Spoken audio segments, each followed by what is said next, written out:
할렐루야! 할렐루야! 오늘 예배 가운데 만나주실 주님을 기대하는 저와 성도님의 삶이기를 소원합니다. 옆에 계신 분들과 이렇게 인사하겠습니다. 하나님이 함께 하십니다. 고백하겠습니다. 한 번 더 고백하실 때 가을에도 주님과 동행하십시오. 고백하겠습니다. 가을에도 주님과 동행하십시오. 여러분 2007년부터 2022년까지 무려 16년 동안 아주 오랫동안 방송되었던 다큐멘터리 프로그램이 하나 있습니다. KBS 방송 프로그램인데요. 이 다큐멘터리가 그렇게 오래 가지 못하거든요. 사람들이 그렇게 많이 즐겨보거나 또 애청하는 프로가 아니기 때문에 이 다큐멘터리가 그렇게 길게 유지되는 경우들이 드문데요. 이 프로그램은 무려 16년 동안 오랫동안 사람들에게 그래도 관심을 받고요. 또 프로그램을 유지했던 그런 방송입니다. 다큐멘터리 3일이라는 방송 여러분 기억하십니까? 들어보셨습니까? 어느새 이렇게 종영이 되어서 지금은 방송이 되지가 않지만 주로 주일 저녁에 방송되면서 많은 사람들에게 사랑을 받고 또 애청되었던 그런 프로그램이 있습니다. 이 다큐멘터리 3일이라는 프로그램은요, 특정 공간을 제한된 72시간 동안 3일 동안 관찰하고 기록하면서 그 안에 살아가는 사람들의 모습을 시청자들에게 자세히 보여주던 그런 프로그램인데요. 예를 들면 지금도 한적한 시골에는 5일장이 남아있지 않습니까? 뭐 저희 강원도나 뭐 어디가 있을까요? 저 의성이나 이런 동네들을 가면 5일장이 지금도 서게 되는데 그 5일장이 준비되는 과정, 어떤 사람들에 의해서 어떻게 준비됐는지, 그리고 5일장 하루가 열리는데 그 하루 동안에 또 그 시장의 상황이 어떠한지를 보여주고요. 5일장이 마치고 나서 그 다음날의 모습까지 자세히 들여다보는, 어쩌면 우리가 일상 가운데 경험할 수 없는 모습이잖아요. 우리랑 조금 거리가 있는 그런 장면들이잖아요. 이런 것들을 자세히 들여다 보여주는 그런 프로그램이어서 아주 사람들에게 감동을 주는 시간이었습니다. 때로는 소아과 병동에서 72시간 동안 일하는 간호사들의 그 긴박한 상황들을 보여주기도 했었고요. 또 어떤 날에는 노량진 고시촌에서 치열하게 그 시험을 준비하는 그 청년들의 3일간의 모습을 보여주면서 우리에게 감동을 주었는데요. 우리가 참 우리 주변에서는 접할 수가 없는 이런 것들을 접할 수가 있는 시간이었기 때문에 시간이 될 때는 저도 흥미롭게 이 프로그램을 보았던 기억이 있습니다. 그런데 그 중에서도 제 기억에 가장 깊이, 가장 강렬하게 남아있는 방송 중에 하나는 어느 드라마 촬영 현장이었습니다. 드라마를 촬영하는 그 현장에서 3일 동안 꼬박 그 배우들과 그 스태프들과 함께 지내는 그런 장면이었는데요. 그 드라마 촬영 현장에서 엑스트라로 살아가는 사람들을 담아내던 그런 방송이었습니다. 3일 내내 그 엑스트라들과 함께 지내면서 그들의 살아가는 모습과 그들의 삶의 이야기를 들려주는 그런 방송이었는데, 여러분 엑스트라가 어떤 역할입니까? 엑스트라 이름만 들어도 그냥 스쳐 지나가는 사람들이잖아요. 주목받지 못하는 사람들이죠. 그렇죠? 방송에 꼭 필요한, 드라마의 영화에 꼭 필요한 사람인 건 맞지만 많은 사람들이 주목하지 않는, 기억하지 못하는 그런 역할이 엑스트라 아니겠습니까? 뒷모습이 나왔는지 옆모습이 나왔는지 어디서 어떻게 지나갔는지도 잘 모르죠. 본인만 알고 저기에 난데, 저게 난데, 저 뒤통수가 난데, 그러면서 지나가는 게 엑스트라 아니겠습니까? 그 다큐멘터리에서도요, 이 전쟁 드라마를 찍기 위해서 이 새벽부터 늦은 밤까지 17시간 드라마를 촬영하고 있는 그런 엑스트라들, 배우들을 보여주는 내용이었습니다. 그런데 그 오랜 시간, 17시간을 촬영하고서 이분들이 얼마를 받았을까요? 몇 년 지난 상황이니까요. 시급이 뭐 최저 시급이 지금하고는 조금 다르겠지만 이 17시간 동안 빼곡히 기다리고 또 촬영에 임하고 또 기다리고 그러면서 그 시간들을 참여했는데 얼마의 일당을 받았을까요? 8만 원이었습니다. 8만 원. 적지 않은 돈이죠. 물론 뭐 그 돈이 너무나 뭐 가볍다라고 할 수 없지만 17시간을 이렇게 참여하면서 촬영에 임하면서 받은 돈으로는 좀 적게 보였습니다. 무려 잠자는 시간이 하루 동안 2시간이었다고 해요. 2시간 잠깐 자고 나오면서 또 촬영에 임하는 이런 상황들을 이어가는 가운데 8만 원을 받는다는 게 조금은 부족하지 않은가라는 거죠. 근데 그보다 더 서러운 게 무엇입니까? 그보다 더 속상한 것이 무엇입니까? 대사가 한 줄도 없다는 것이죠. 어떤 말도 나는 내뱉을 수가 없는 그런 역할이라는 것입니다. 뿐만 아니라 50분짜리, 1시간짜리 드라마 촬영을 마쳤는데 단 5초도, 단 3초도 등장하지 않는, 어디서 어떻게 지나갔는지 모르는 그런 역할이 엑스트라라는 것이죠. 자, 그런데 그럼에도 불구하고 이런 그분들이 포기하지 않고 그 일을 하는 그런 이유가 있었습니다. 어떻게 그렇게 고되고 힘든 일들을 계속 이어가면서도 그 엑스트라라는 그 일을 포기하지 않고 그들이 할 수가 있었을까요? 그 이유가 무엇인지 여러분 아십니까? 저마다 꿈이 있었기 때문입니다. 인생의 여러 풍파를 경험하고서 어쩌다가 엑스트라라는 직업을 4달째 하고 있던 40대 가장도요, 꿈이 있기 때문에 그 일을 하고 있는 것이죠.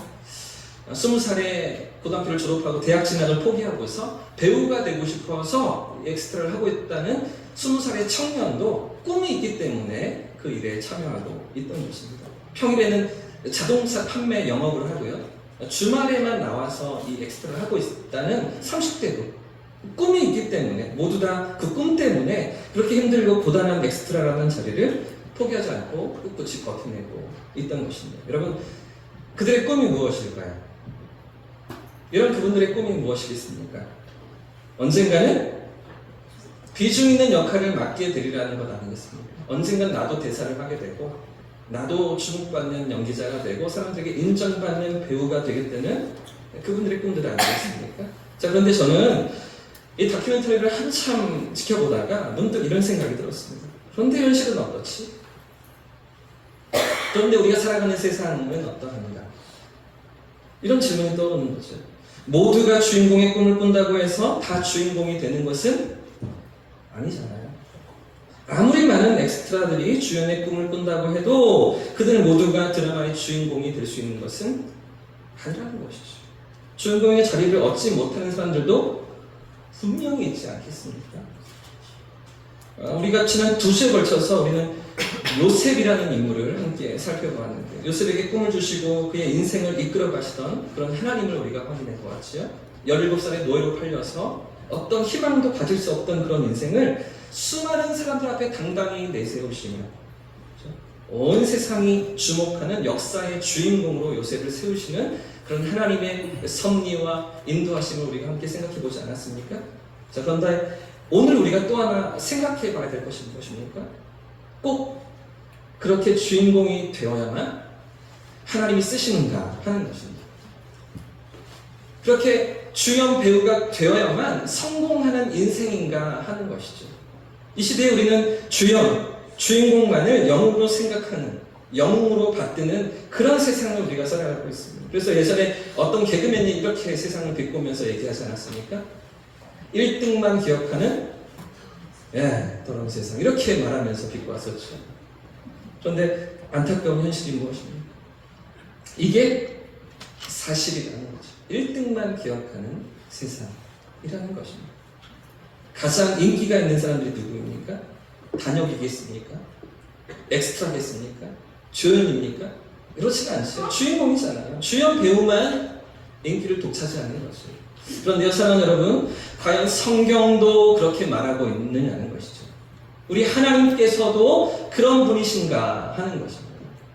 유능한 사람만 쓰시고 능력 있는 사람만 좋아하시며 인기를 얻고 높은 자리에 올라가야만 성공이라고 성경이 말하고 있는가?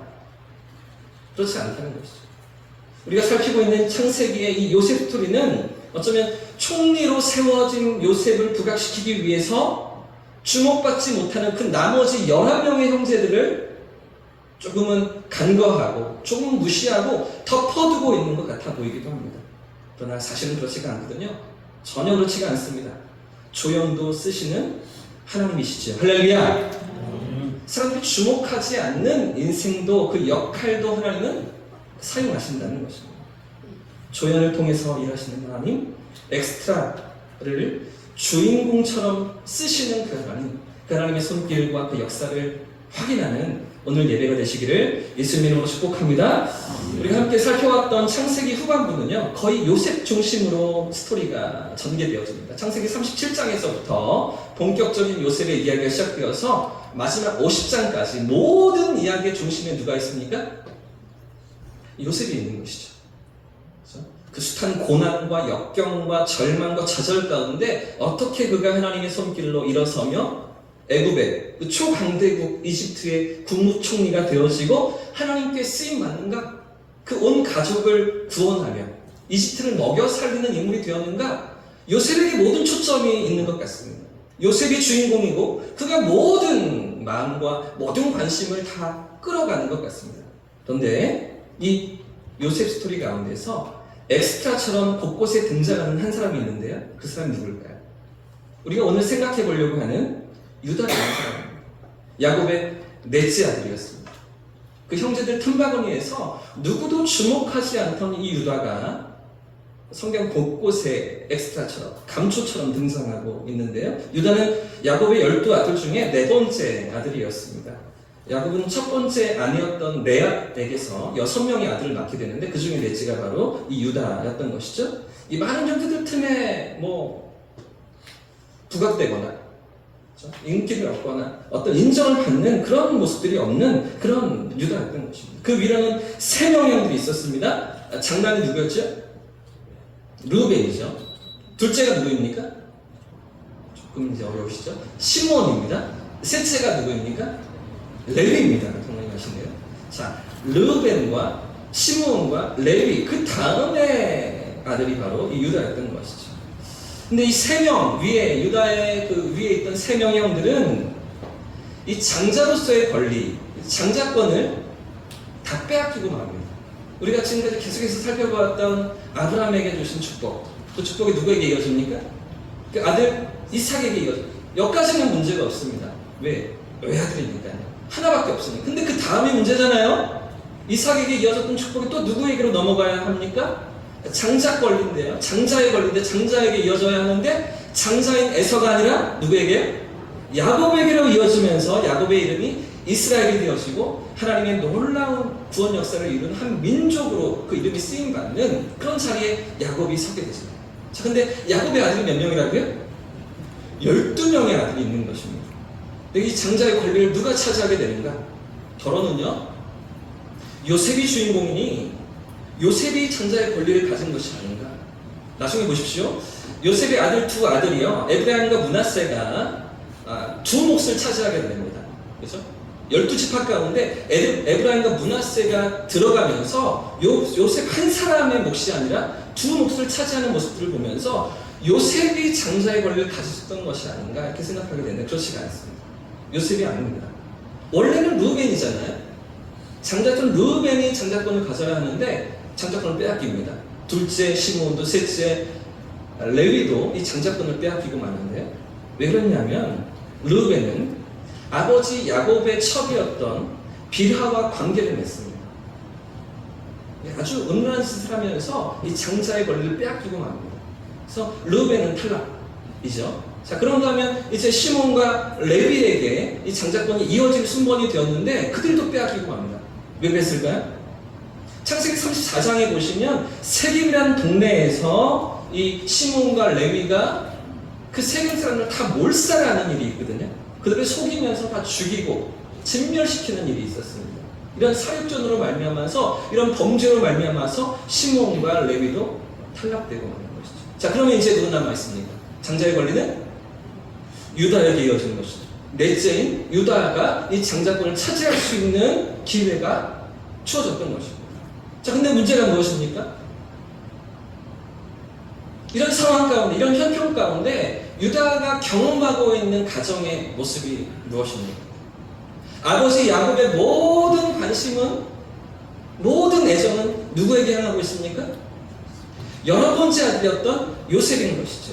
자, 그래서 그에게 채색옷을 지어 입혀줍니다. 여러분, 고대 사회에서 그 문화 가운데 채색옷이라는 것은 족장이 입는 옷이었습니다. 그리고 족장의 후계자를 나타내는 장남이 입는 옷이었던 것이죠. 자, 근데 그 옷을 누구에게 입혔다고요? 11번째 아들인 요셉에게 입히는 것이죠. 누가 입어야 하는데요? 르벤도 아니고 시므온도 아니고 레위도 아니면 내가 입어야 하는데, 유다가 입어야 하는데 그 채색 옷을 요셉이 입고 있더라는 것이죠. 여러분, 유다 입장에서 이런 상황이 어떻게 느껴졌겠습니까? 늘 못마땅한 거죠. 인정할 수가 없는 겁니다. 내가 차지해야 되는 그 장자의 권리인데, 그죠? 저 아래, 저 밑에 있는 저 요셉에게 아버지의 모든 관심과 사랑이, 그 장자의 권리가, 축복이 주어지고 있는 것이, 그것이 늘 인정할 수가 없던 그런 현실인 것이죠. 자, 그랬던 유다가 기가 막힌 기회를 붙들게 됩니다. 그 기회가 무엇입니까? 이렇게 꼴보기 싫은 요셉을 처리할 수 있는 기회가 그에게 찾아왔다는 것이죠. 아버지의 심부름으로 세겜에서 양을 치던 형들, 그 형들이 요셉에게 찾아왔다. 형들이 요셉이 찾아왔다는 것이죠. 그래서 형제들이 꾸민 계략이 무엇입니까? 요셉을 죽이기로 했죠. 구덩이에 던져서 굶어 죽이기로 했죠. 차마 혈육이기 때문에 손에 피는 묻히지 못하고, 그죠? 구덩이에 던져서 죽어버리는 것을 기다리기로 했던 것입니다. 자, 그런데 마침 그곳에 누가 지나가게 됩니까?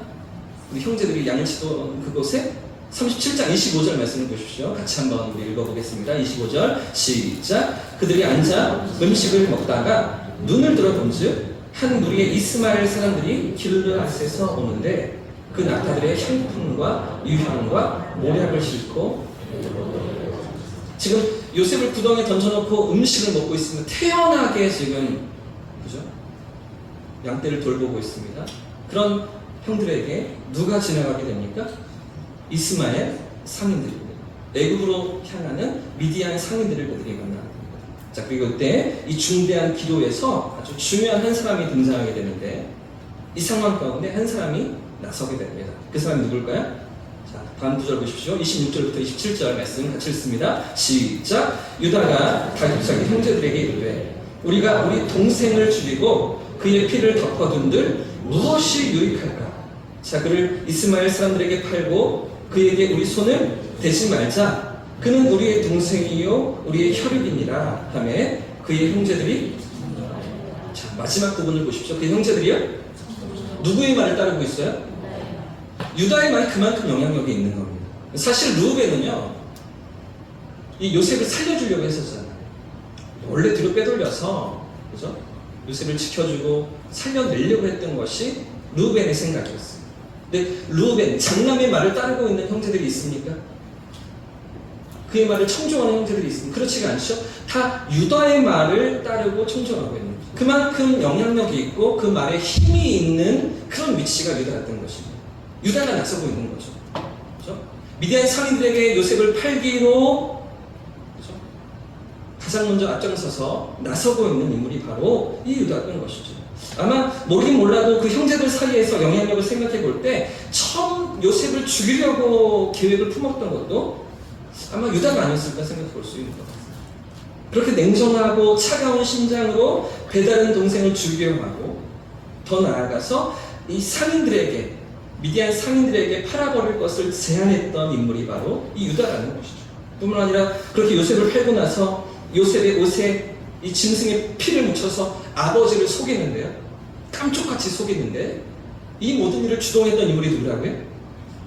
요셉. 그 모든 그 비하인드 스토리에 유다가 나서고 있는 것입니다. 창세기를 후반부를 자세히 읽어보시면 곳곳에 유다가 등장합니다. 애굽의 곡식을 사러 갈 때도 아버지를 설득했던 것은 르벤이 아니었습니다. 시몬도 레위도 아니었습니다. 유다가 나서서 아버지를 설득합니다. 더군다나 우리가 오늘 시간 짧아서 다 살피지 못하지만 창세기 38장을 보시면 한 장 전체가 유다가 범했던 실수와 그 모든 연약함들에 대한 고발로 창세기 38장이 기록되고 있습니다. 그만큼 유다는 영향력이 있는 것이죠. 유다의 말이 그렇게 형제들에게 먹히는 그런 위치였다는 것입니다.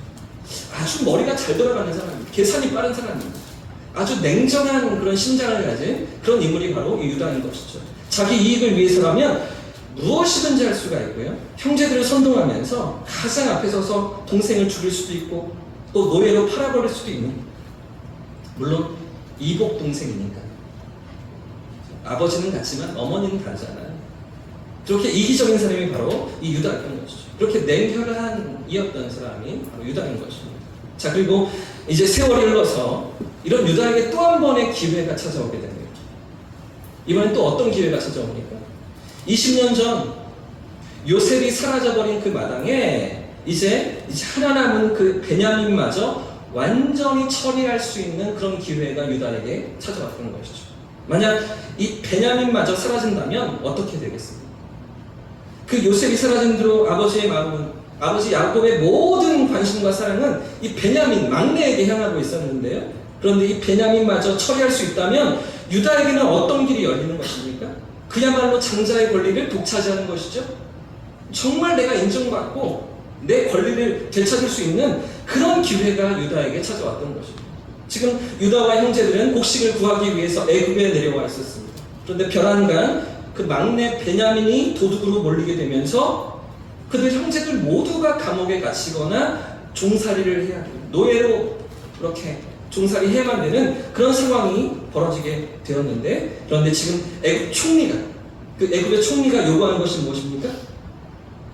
은잔을 훔친 베냐민만 남겨두라는 것입니다. 나머지는 다 돌아가고 그 형제들은 다 돌아가고 베냐민만 애굽 땅에 남겨두라, 이렇게 엄히 명령하고 있던 것입니다. 자, 이런 상황 가운데 유다의 반응이 무엇일까요? 이렇게 다시 한번 그 꼴보기 싫은 베냐민까지 처리할 수 있는 기회 앞에서, 자신에게 찾아온 절호의 기회 앞에서 유다가 어떻게 반응할까요? 그 옛날 요셉을 버릴 때와 똑같은 상황 아니겠습니까? 눈 한번 질끈 감으면 그 형제들은 풀려나지 않겠습니까? 그것도 그렇게 얄미운 베냐민마저 없앨 수가 있고요.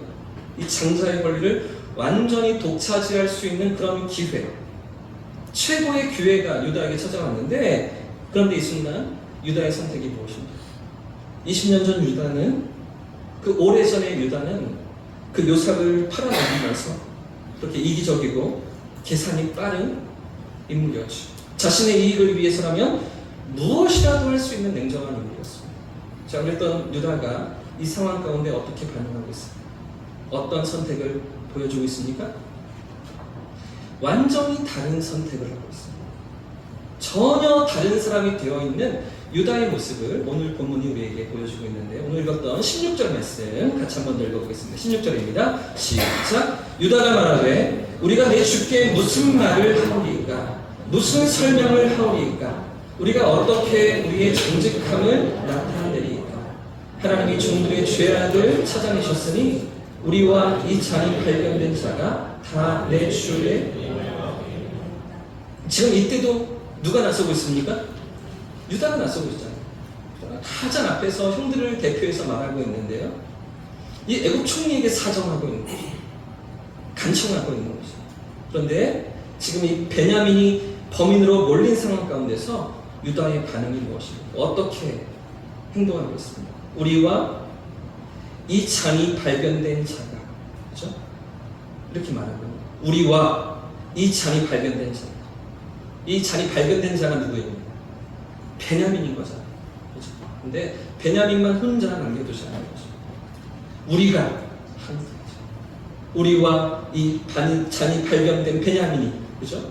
그들 모두가 베냐민과 함께 베냐민 곁에 머물겠다고 말하고 있는 것입니다. 뿐만 아니라 이 유다 이야기의 마지막 결론을 보시면 유다가 어느 정도까지 간청하는지가 자세히 드러나는데요. 33절과 34절 말씀도 같이 읽어보겠습니다. 시작. 이제 주의 손으로 그 아이를 대신하여 머물러 있어 내 주의 종이 되게 하시고 그 아이는 그 형제들과 함께 올려보내소서. 그 아이가 나와 함께 가지 아니하면 내가 어찌 내 아버지에게로 올라갈 수 있으리까?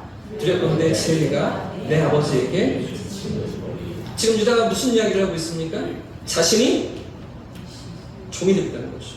베냐민 대신해서 내가 종이 되겠노라고 자청하고 있는 거죠. 그러니 베냐민만은 용서해달라, 풀어달라, 아버지께로 돌아갈 수 있도록 해달라, 그 죄를 유다 자신이 뒤집어 쓰겠다고 자청하고 있는 것입니다. 사랑하는 여러분, 유다가 왜 이렇게 되었습니까? 지금 유다가 왜 이렇게 변할 수 있었던 것입니까? 어떤 이유 때문에 유다의 삶이 이렇게 변화되었던 것입니까? 두 가지 이유가 있는데요. 그 첫 번째는 하나님이 추격해 오심을, 하나님께서 추격해 오신다는 것을 그가 깨달았기 때문입니다. 함께 따라해 보겠습니다. 하나님의 추격을 깨달았다. 한 번 더요. 하나님의 추격을 깨달았다. 그렇습니다. 하나님의 추격해 오시는 그 손길을 유다가 깨달았기 때문이죠. 지금 유다는 자신을 향해 다가오시는 하나님을 경험하고 있던 것입니다.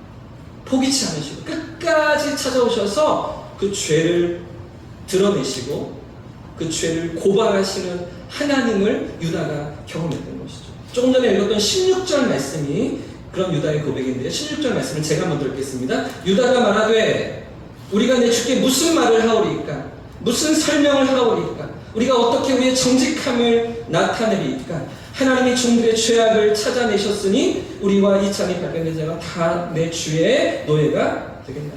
지금 누가 종들의 죄악을 찾아냈다고 유다가 고백하고 있습니다. 하나님께서 찾아내셨다는 것이죠. 자, 그런데 사실 보십시오. 그들의 죄를 찾아낸 것이 누구였습니까?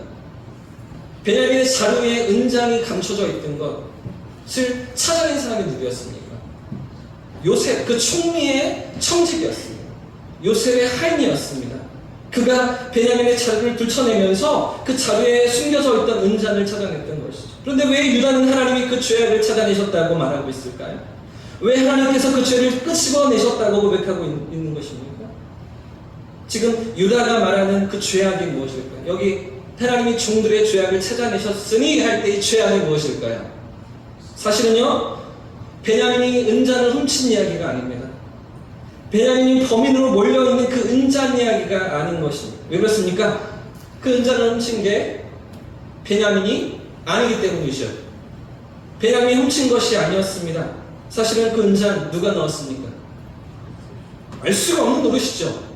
유다 입장에서는 그죠? 상상도 할 수가 없는 노릇입니다. 그러나 베냐민은 아는 것이죠. 저 녀석이 할 리가 없는 것이죠. 이건 알고 있는 겁니다. 이런 상황 가운데서, 이런 형편 가운데, 이 사건 속에서 이 유다가 깨닫고 있는 것이 무엇입니까? 하나님이 우리의 죄악을 찾아내셨다. 어떤 죄악입니까? 20년 전에 요셉을 팔았던 그 죄악인 것이죠. 울며 매달리던 그 동생을 총으로 팔아먹던 그 죄를 기억하고 있는 것이죠. 하나님이 그 죄를 들춰내시고 그 죄를 지적하시며 고발하기 위해서 지금까지 추격해 오셨음을 유다가 깨닫고 있는 것입니다. 사랑하는 여러분, 지금 유다가 누구 앞에 있습니까? 애굽의 총리가 된 요셉 앞에 서 있지 않습니까? 그 앞에서 도둑질한 죄로 범인으로 몰려서 공범으로 몰려서 추조를 당하며 추궁을 당하고 있지만, 그러나 지금 유다의 마음은 누구 앞에 서 있습니까? 살아계신 하나님 앞에 서 있는 것이죠. 할렐루야. 그 하나님의 찾아오심을, 다가오심을, 추격해 오심을 유다가 경험했던 것입니다. 사랑하는 여러분, 이탈리아 르네상스 시대에 역사상 최고의 예술가로 손꼽히는 3명의 거장들이 있죠. 여러분 아시죠? 레오나르도 디카프리오 아니고 레오나르도 다빈치, 또 한 사람은요 라파엘로, 그리고 또 한 사람은 누구입니까? 미켈란젤로이죠. 이 3명의 사람들 중에서도 미켈란젤로는 어려서부터 천지적인 그 자질을 가지고 태어났다고 합니다. 아주 예술적인 재능을 천부적으로 타고난 사람이 바로 이 미켈란젤로였었는데, 이렇게 생긴 사람이죠. 그가 그린 자화상입니다. 잘생긴 건 아닌 것 같아요.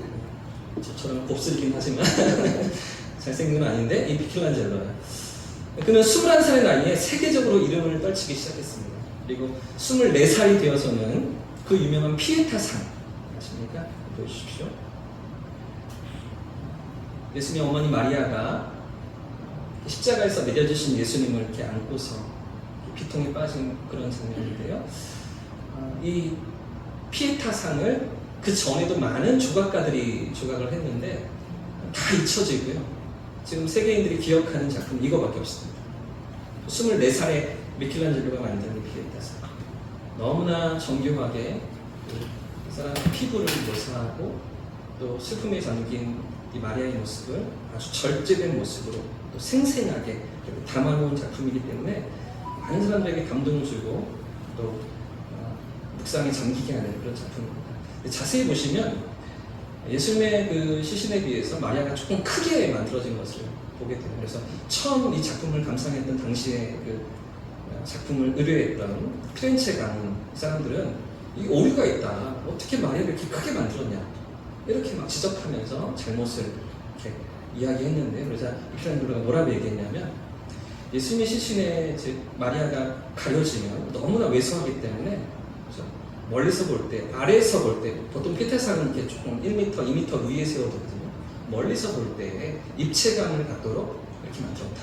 이렇게 뭐 얘기했다고 합니다. 이런 비하인드가 있고, 또 한 가지는 위에서 내려다 볼 때는, 위에서 찍은 사진을 준비했어야 되는데 볼 때는 거의 뭐 인체의 비율과 흡사하다. 예수님의 그 모습과 마리아의 모습이 거의 뭐 이렇게 비율이 비슷하게 위에서 볼 때는 그렇게 아주 균형감 있게 만들었다는 것이죠. 하나님의 시선으로 바라볼 때, 하나님의 관점에서 볼 때 그렇게 일부러 만들었다. 뭐 이런 이야기들이 있습니다. 아무튼 이 피에타상을 24살에 미켈란젤로가 만들게 되고요. 또 우리가 잘 아는 5m 높이에 뭐가 있습니까? 다비드상이 있죠. 이 다비드상을 또 25살에 조각하면서 전 세계인들의 이목을 받게 되는. 그래서 사실 이 미켈란젤로는 그림보다는요, 조각에 대한 열정이 있던 사람이었습니다. 사실 그림 그리는 회화 공부는 전혀 배워보지 못했고요. 조각에 대해서 열심히 어려서부터 이렇게 연마하고 또 이렇게 열정이 있던 그런 미켈란젤로였는데, 그러던 어느 날 30대 초반에 당시에 교황이었던 율리우스 2세가 로마 바티칸에 시스티나 예배당 천장화를 그려달라, 그렇게 이제 명령을 내립니다. 나는 못한다고, 난 조각가라고 얘기하면서 거절을 했었는데, 근데 끊임없이 계속해서 이 교황의 요구가 이어지면서 이 교황이 요구했던 12제자를 천장에 그려달라는 이 요구를 마지못해 이렇게 미켈란젤로가 이렇게 받아들이게 됩니다. 그리고는 그가 혼신의 힘을 다해서 이 12제자가 아니고요, 성경의 창세기부터 천지 창조로부터 요한계시록까지 모든 성경의 이야기를 이 한 천장에 담아서 그려내면서, 그렇죠? 그러면서 성경 속 모든 메시지들을 담아내는데요. 이 그림을 그리는데 무려 4년의 시간이 걸렸다고 합니다. 이런 모습입니다. 시스티나 예배당을 들어갈 때 입구 쪽에서 바라보면 천정에 미켈란젤로가 그린 그림들이 있고요. 또 옆에 벽면에는 그의 제자들이 또 후대에 이어서 그렸던 그런 그림들이 쏟아져 내려오게 되는데, 이게 천장화입니다. 이 천장화에 들어가 있는 인물들이 343명입니다. 놀라지도 않으시네요. 우리는 이제도 그림 그리신다 그러죠? 내가 그래도 이게 어떤 그림인지 잘 모르시지만, 자, 어떻게 보여야 될까? 이쪽에서 입구에서 들어가는 그림이 있고요. 또 저쪽 성전 쪽에서, 제단 쪽에서 이어지는 그림이 있습니다. 제단 쪽에서는 천지창조, 하나님 창조로부터 9개의 그림이 가운데 이어지는데, 노아가 술 취해서, 그죠? 잠든 모습까지, 이런 장면까지 이어지면서 범죄한 인간의 모습까지 쭉 이어지는, 하나님의 입장에서 다가오신, 사람에게 다가오시는 범죄한 인간들에게 찾아오시는 그런 미술 시간인 것 같은데요. 그런 하나님의 관점이고요. 우리 입구에서 또 하나님께로 나갈, 제단으로 나갈 때는, 그렇죠? 범죄한 인간이 창조주 하나님께로 나아가는 그런 관점으로 아주 정교한, 아주 그 안에 메시지를 담은 미켈란젤로의 이런 그림이었다는 것이죠. 이 그림을 그리는데 몇 년이 걸렸다고요? 4년의 시간. 어디다 그렸다고요? 천장에 어떻게 그림을 그려야 할까요? 받침대를 세워놓고요. 받침대를 설치해서 그 위에 올라가서 누워서 그림을 그려야 하는데 엄청 고된 작업이라고 합니다. 물감이 눈으로 떨어지고 얼굴로 떨어지고, 잘못 그리면 회반죽으로 덮어서 그 부분을 다시 그려야 하는데, 그런 작업들을 반복하면서 4년의 시간이 지나서, 그 모든 작업들이 끝났을 때, 그때 미켈란젤로는 나중에 이 그림을 그렸던 때를 회상하면서 이렇게 말했다고 합니다. 300명이 넘는 위대한 인물들을 그리며 고통스러웠던 이 4년의 시간을 보내고 나니 마치 내가 예레미야 선지자처럼 늙고 지친 것 같았다. 이렇게 고백했다는 거죠. 아직 37밖에 되지 않았는데 친구들은 이미 노인처럼 늙어버린 나를 알아보지도 못했다. 이게 미켈란젤로의 고백이었습니다. 그렇게 약해지고 건강이 상해 있던 미켈란젤로. 4년이 지나서 그가 얻은 모습, 그가 얻은 대가는 이 그림에 대한 작품 사례비도 제대로 받지 못했고요. 그가 얻은 대가는 시력이 망가지고 기력이 쇠한 이런 대가를 얻었다는 것이죠. 미켈란젤로가 이 그림을 얼마나 신경을 써서 그렸는지 그만해도 될 것 같은데, 아까 보았던 그 옆으로 천장 그림 한번 보여주십시오. 이 그림을 적당히 다 그린 것도 같은데 한 귀퉁이를 두고서 끝까지 씨름하는 그 미켈란젤로를 보면서 누군가 이렇게 그에게 물었다고 합니다. 그 어두운 시스티나 예배당 구석 쪽은 아무도 보지 않을 텐데 왜 그렇게 열심히 그리십니까? 라고 누군가 물어보았다고 합니다. 그러자 이 미켈란젤로가 뭐라고 대답했을까요? 하나님이 보고 계십니다. 이렇게 말하는 것이죠. 하나님이 보고 계십니다. 사랑하는 여러분, 하나님 앞에서 우리의 삶을 살아가는 저와 여러분의 삶이기를 예수님으로 축복합니다. 오늘 우리는 누구 앞에서 이 땅을 살아가고 있습니까? 누구 앞에서 이 가을을 맞이하고 계십니까?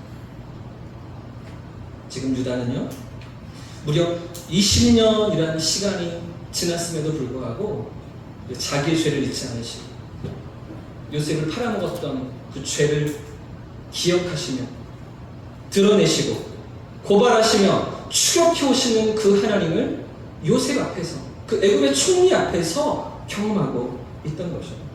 그 하나님의 찾아오심 앞에서 그 영혼이 깨어나고 그 심령이 일어나고 있던 것이죠. 그 하나님 앞에서 그토록 이기적이었던, 그렇게 계산적이었던, 자기 중심적이었던 유다의 삶이 변화되고 있었던 것입니다. 사랑하는 여러분, 오늘 우리의 삶에도 이렇게 찾아와 계신 하나님을 경험할 수 있기를 주님의 이름으로 축복합니다. 그 하나님을 경험할 때 우리의 삶의 변화가 일어나는 것이죠. 그 하나님 앞에 우리가 설 때 우리 삶의 진정한 변화가 시작되는 것입니다.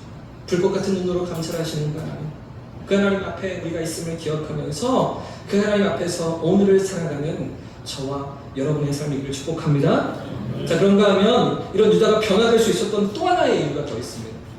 이렇게 이기적이고 계산적이고 형제들을 선동하던 유다가 변화될 수 있었던 이유 또 한 가지가 무엇일까요? 두 번째는요, 이 아버지의 아픔을 공감했기 때문에. 함께 따라해 보겠습니다. 아버지의 아픔을 공감하였다.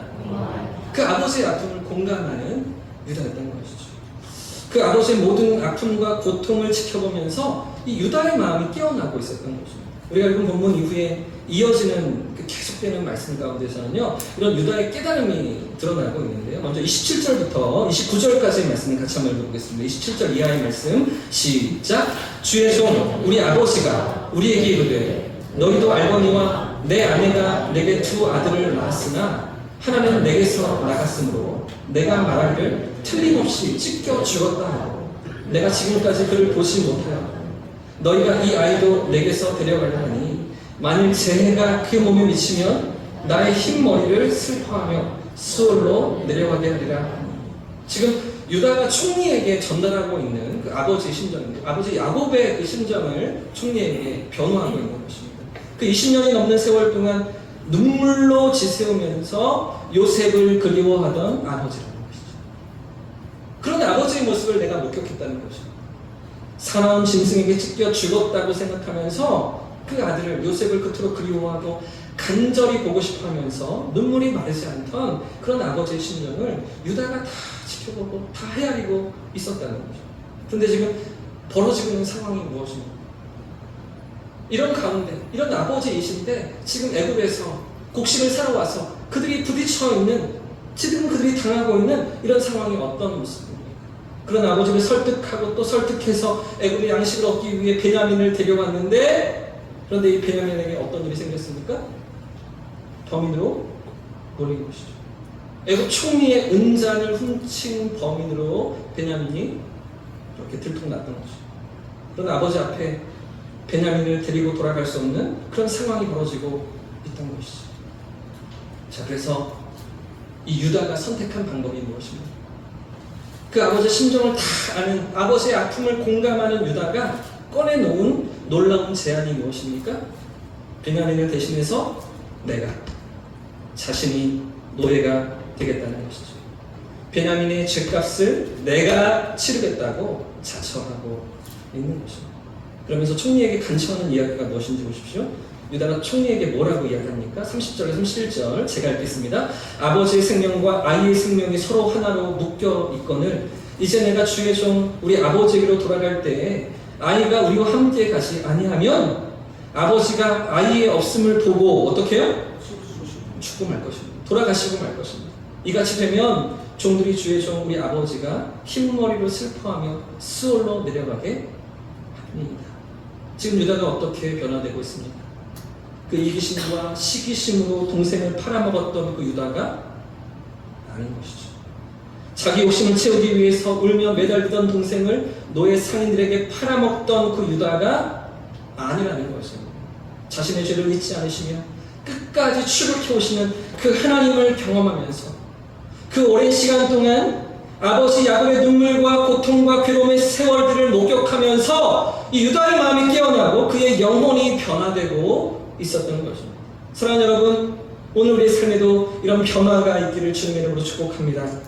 이런 하나님의 추격하심을 경험하면서 우리의 삶에 찾아오시고 우리의 삶을 추격해 오시는 그런 하나님이심을 기억하면서 뿐만 아니라 다른 이들의 아픔을 공감하며 이해할 줄 아는 그런 삶의 자리로 나아가는 저와 성도님들의 삶이기를 축복합니다. 그럼 마지막으로 이렇게 변화된 삶을, 이런 유다의 삶을 하나님께서 어떻게 사용해 주실까요?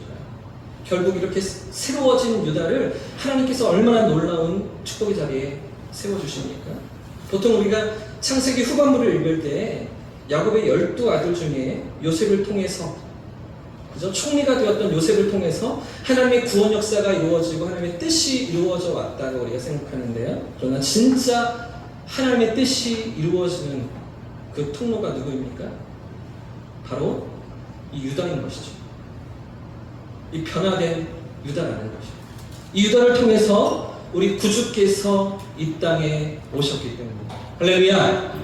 유다 지파의 자손으로 우리 예수님께서 이 땅에 오신 것이죠. 결국은 아브라함과 이삭과 야곱을 이은 이 장자의 권리를 결국 메시아의 족보에 오르는 이 축복을 유다가 얻게 되고요. 유다를 통해서 온 세상을 구원하시는, 우리를 구원하시는 하나님의 구원이, 그 은혜가 임하게 되었던 것이죠. 그래서 창세기 49장을 보시면 이런 유다에게 야곱이 축복하는 장면이 있습니다. 이런 유다의 미래를 내다보면서 예견하면서 축복의 말씀으로 그 아버지 야곱이 유다를 축복하는 대목이 있는데요. 49장 8절과 10절 말씀을 보십시오. 같이 한번 읽겠습니다. 시작. 유다야, 너는 내 형제의 찬송이 될지라. 내 손이 내 원수의 목을 잡을 것이요 내 아버지의 아들들이 내 앞에 절하리로다.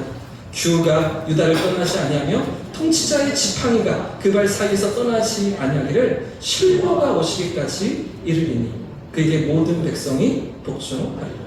조금 까다롭고 어려운 말씀인데요. 이 본문을 메시아와 우리 예수님과 연결되어서 생각해 보십시오. 유다야, 너는 형제의 찬송이 될 것이다. 찬송받는 그런 자리에 네가 서게 될 것이다. 네 손이, 네 자손의 그 손이 원수의 목을 잡을 것이요. 누구를 얘기합니까? 사단의 머리를 깨트리시는 십자가 사건을 말씀하시는 거죠. 내 아버지 아들들이 내 앞에 절하리로다. 모든 지파가 칭송하고 우러러보는 그런 유다 자손이 된다는 것입니다. 규가 유다를 떠나서 통치자들이 잡는, 왕들이 잡는 그 홀, 지팡이, 이걸 규라고 얘기하고요. 통치자의 지팡이가 그 발 사이에서 떠나지 아니하기를. 하나님의 왕권이, 온 세상의 왕 대신 우리 주님의 오심이 이 유다를 통해서 이루어진다. 실로가 오시니, 실로라는 단어 역시 메시아를 가리킵니다. 이 8절과 10절 두 절에만 계속되는 메시아에 대한 예언이 던져져 있습니다. 여러분, 결국은 유다의 후손으로 우리 메시아께서, 그리스도께서 이 땅에 오시는데요. 어떻게 엑스트라에 불과했던 유다. 요셉이 주인공이고요. 요셉이 끌고 가는 모든 스토리의 주변 인물에, 조연에 엑스트라에 불과했던 유다가 어떻게 이런 축복의 자리에 온 세상을 구원하시는 하나님의 은혜의 통로로서 쓰임받을 수 있었던 것입니다. 어떻게 이처럼 놀라운 축복의 자리에 유다가 설 수 있었던 것입니까? 그의 삶에 변화가 있었던 것입니다. 할렐루야! 자신을 추격해 오시는 하나님을 만나는 변화, 그 주변에 있던 그 아버지의 심정을 공감하며 이해하며 그 마음을 헤아리는 그런 그 장면을 알았던 그 삶의 변화가 이런 축복의 자리로 유다를 이끌었던 것이죠. 이기적이고 자기중심적이었던, 자기 자신을 위해서라면 무엇이든 할 수 있었던 그런 유다였지만 남을 위해 희생하는 인생으로, 그렇죠? 베냐민을 위해서 자신을 내어주는 인생으로, 아버지의 아픔을 헤아리는 인생으로, 하나님 앞에 서는 그런 삶으로 그 유다가 변화되었기 때문인 것입니다. 사랑하는 여러분, 오늘 우리의 삶에도 이런 변화가 일어날 수 있기를 우리 주님의 이름으로 축복합니다. 이 가을을 지나시면서 우리의 삶에도 하나님을 만나시고 하나님의 그 마음을 깨닫고 주님의 마음으로 세상을 바라보고 영혼들을 바라보며 우리 주위에 허락하신 이웃들을 품어내면서 우리의 삶이 거룩으로 성화로 변화되어가는 저와 우리 성도님들의 삶이기를 예수님의 이름으로 축복합니다. 그래서 유다를 통해서 모든 형제들의 상처와 아픔이 치유되시고, 그죠? 극적인 상봉이 이루어지게 되잖아요. 온전한 용서와 화해가, 그죠? 이 유다를 통해서 이루어졌던 것처럼 변화된 우리의 삶을 통해서 하나님께서 이루시는 놀라운 역사들, 아름다운 열매들로 우리 삶 가운데, 우리 공동체 가운데 나타날 수 있기를 우리 주님의 이름으로 축복합니다. 축원합니다.